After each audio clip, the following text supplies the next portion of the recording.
زياد محمد الحضر، صح ولا غلط؟ بتشجع يا زياد؟ النادي الاهلي. عن قناعه يا زياد ولا بابا غصب عليك؟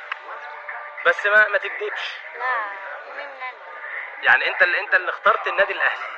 ليه اخترت النادي الاهلي يا زياد؟ وانت يا احمد بتشجع ايه؟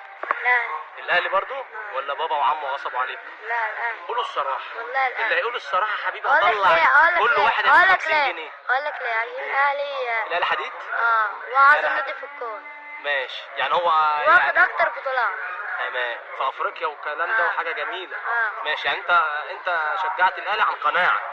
عندك كام سنه يا حماد؟ عندي 12 وداخل في 13. 12 وداخل في 13، يعني انت لسه بتشجع الاهلي من ايام قفشه. ماشي، حديث الولاده يا احمد. زياد، بابا ما غصبكش بامانه؟ والله بامانه يا زياد. انا مشجعه لوحدي. انت بتشجع الاهلي لوحدك؟ ماشي، يعني واحنا هنتقبل انك تشجع النادي الاهلي عادي. ماشي يا احمد. الاهلي عنده كام بطوله افريقيه؟ 11.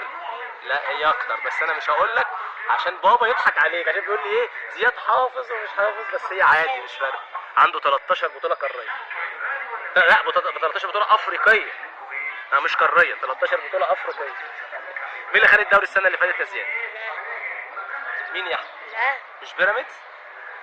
مش بيراميدز؟ دوري ابطال افريقيا؟ لا، دوري المصري. اصلا مش الاهلي لما بيخسر ما بيتخصمش منه، صح؟ الاهلي ما اتخصمش منه، لا. ايوه، بس لما بيخسر ما حدش بيتخصم منه.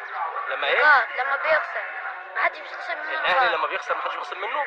لو اي فريق خسر ما بيتخصمش منه نقاط، صح؟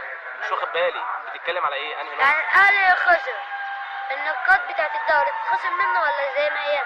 لو خسر فين؟ في ماتش يعني زي ماتش طلائع الجيش كده بيخسر 3 بونت. والزمالك لما خسر من انبي اتخصم منه 3 بونت. يبقى المفروض بيراميدز، بس الاهلي خسر. يعني يعتبر خسر مش اتخصم، خسر 3 بونت مش خصم.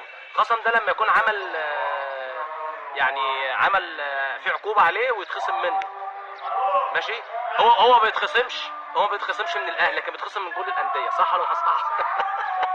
انا بهزر، اوعى انت هتفضح الاهلي كده، خلي بالك. مبروك يا عم، الاهلي هياخد الدوري السنه دي ولا البيراميدز ولا سيراميكا؟ ها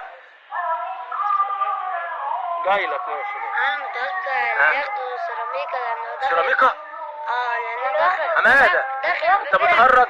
داخل بفرقه يعني مش بيراميدز ولا الاهلي؟ اللي واخده بيراميدز يا زياد؟ بشجع الاهلي بس اللي واخده يا زياد التوقع ده بيراميدز فيه الاهلي تقيل يا زياد، هو مش عشان